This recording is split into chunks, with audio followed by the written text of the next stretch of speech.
ಎಲ್ಲರಿಗೂ ಯೇಸು ಕ್ರಿಸ್ತ ನಾಮದಲ್ಲಿ ವಂದನೆಗಳು. ದೇವರ ಮಕ್ಕಳೇ, ದೇವರ ವಾಕ್ಯ ಯಾಕೋಬನು ಬರೆದ ಪತ್ರಿಕೆ 1ನೇ ಅಧ್ಯಾಯ 2ನೇ ವಚನದಲ್ಲಿ ಹೀಗೆ ಹೇಳ್ತೈತೆ, ನಿಮ್ಮ ನಂಬಿಕೆಗೆ ಆಗುವ ಪರಿಶೋಧನೆಯು ತಾಳ್ಮೆಯನ್ನು ಉಂಟು ಮಾಡುತ್ತದೆ ಎಂಬುದಾಗಿ ತಿಳಿದು ನೀವು ನಾನಾ ವಿಧವಾದ ಕಷ್ಟಗಳಲ್ಲಿ ಬೀಳುವಾಗ ಅದನ್ನು ಕೇವಲ ಆನಂದಕರವಾಗಿ ಎನಿಸಿರಿ ಎಂಬುದಾಗಿ.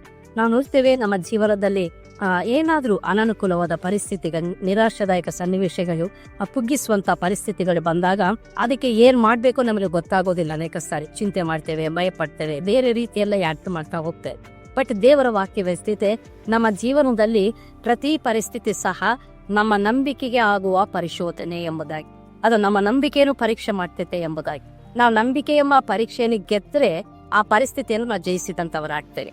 ಹಾಗಾಗಿ ನಾನು ಹೀಗೆ ಎಣಿಸ್ತೇನೆ, ಪ್ರತಿ ಪರಿಸ್ಥಿತಿ ನಮ್ಮಿಂದ ನಂಬಿಕೆಯನ್ನು ಕಿಮ್ಯಾನೆ ಮಾಡ್ತೇವೆ. ಮಕ್ಕಳ ಎಕ್ಸಾಮ್ಸ್ ಬಂದರೆ ಆ ಎಕ್ಸಾಮ್ಸ್ ಆ ಸಬ್ಜೆಕ್ಟ್ ಮೇಲೆ ನಾಲೆಡ್ಜ್ ಅನ್ನು ಗಿಮ್ಯಾನೆ ಮಾಡ್ತಾಳೆ.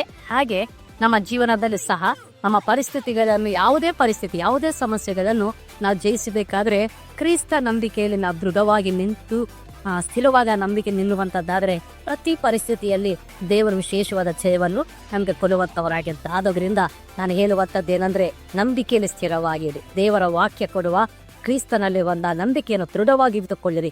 ಖಂಡಿತ ಪ್ರತಿ ಪರಿಸ್ಥಿತಿಯಲ್ಲಿ ಜಯಶಾಲಿಗಳಾಗಿ ನೀವು ಹೊರಗಡೆ ಬಂತೀರಾ. God bless you all.